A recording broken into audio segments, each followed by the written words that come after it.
po mga kasama. Dito na tayo sa bukid. May ginawa tayong ano dito, pambutas ng plastic. Nalagyan ko lang ng alambre, pinakahawakan. Nalagyan ko po ng ano, ng baga. Nagpa-apoy na tayo dito. Lagyan natin ng baga itong loob ng lata.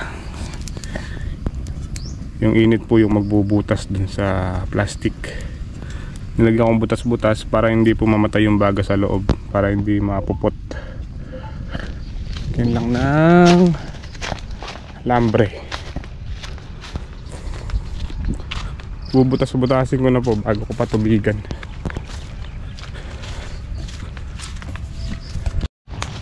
Sino?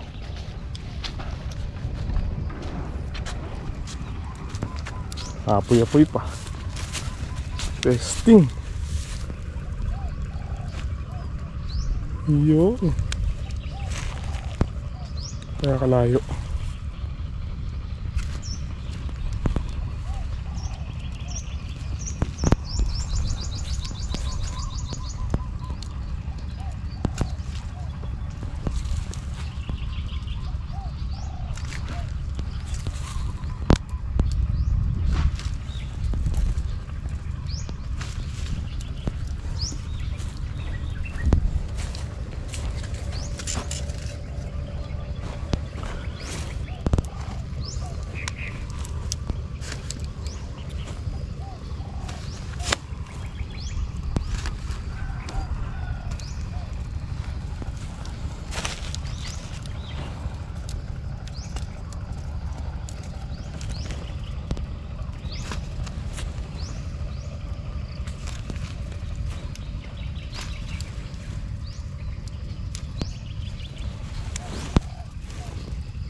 Alam nila.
Si tatay na po nagpatuloy ng pagbubutas. Ayun.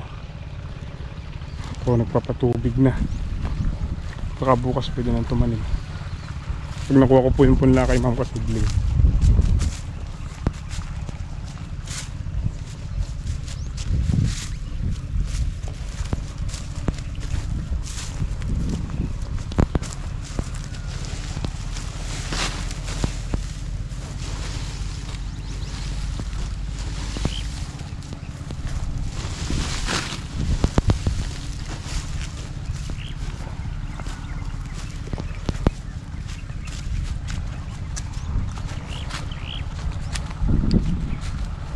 Tinitigmak ko po yung tudling para maganda yung basa.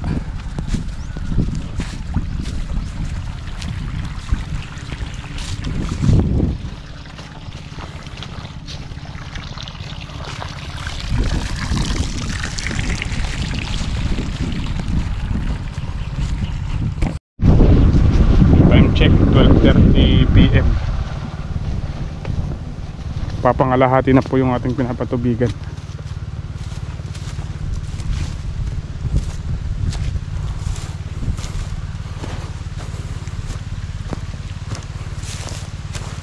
Lambot ng lupa. Sobrang lambot ng lupa kasi tagang matigang sa tubig.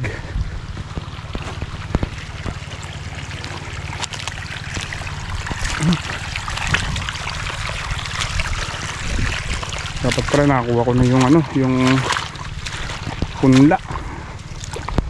Maaga po ako nakatapos, kukunin ko yung punla mamayang hapon. Maaga ako nakatapos magpatubig. Nakalutang, nakahanger yung dito, lumilipad.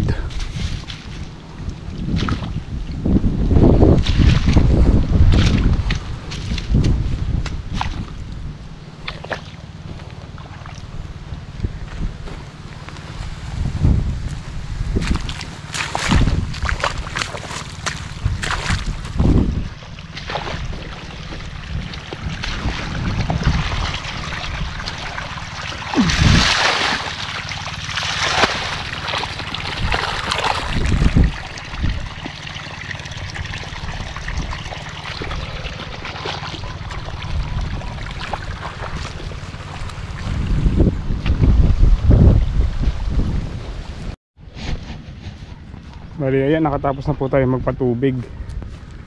Bukas ko na lang kukunin yung punla.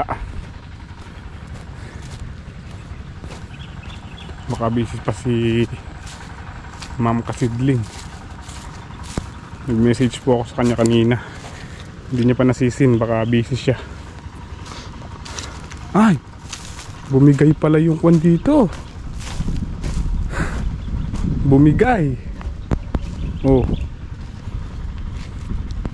Magawa nga muna hanggat basa para matibay. Pumutok pala yung pilapil.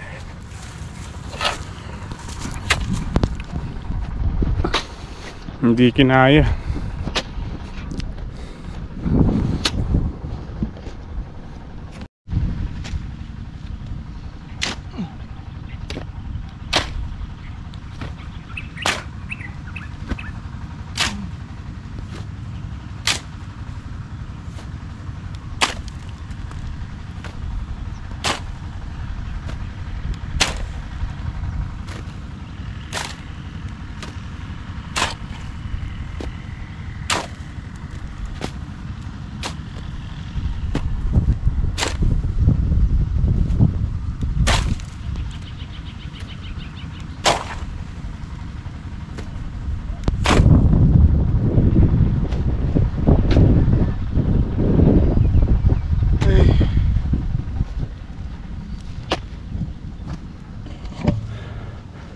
Tama-tama, bukas tatanim na lang. Hindi na magpapatubig. Mabilis lang ang pagtatanim. Okay din po sana kung kasabay yung kasabay na yung punla. Kaso wala pa yung punla eh. Pipikapin ko na lang po bukas doon ng umaga siguro.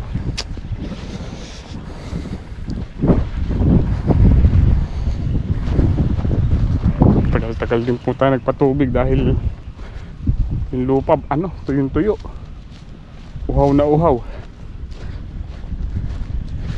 Tingnan natin si tatay dito. Naglalagay si tatay ng letting sa mga balag para sa sitaw.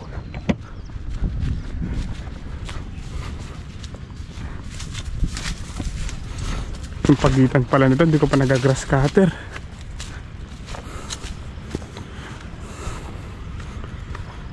Mga nagras cutter yung pagitan.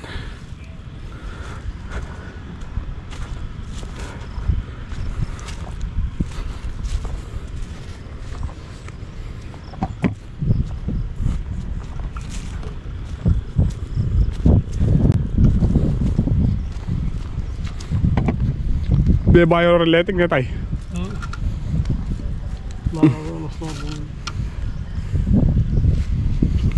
Pag-grass cutter lang pa pala kaya rin, pilatan Parang gamatan lang. Sarong gamat. Parang Dalan-dalan din. Sige. Ready na rin pala yung balag. Letting na lang po sa taliktik. Letting na kulay blue. Mabilis promabok yung letting na kulay blue. Saglit saglit marupok. Di kagaya ng itim na to, matibay.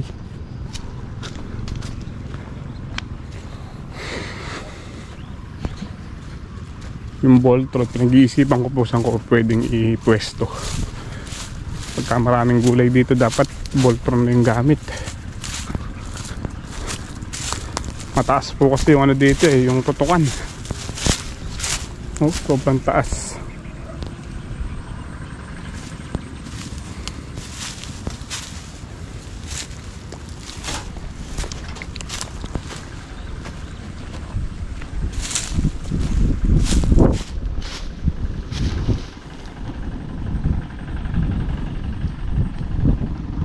Tibagin.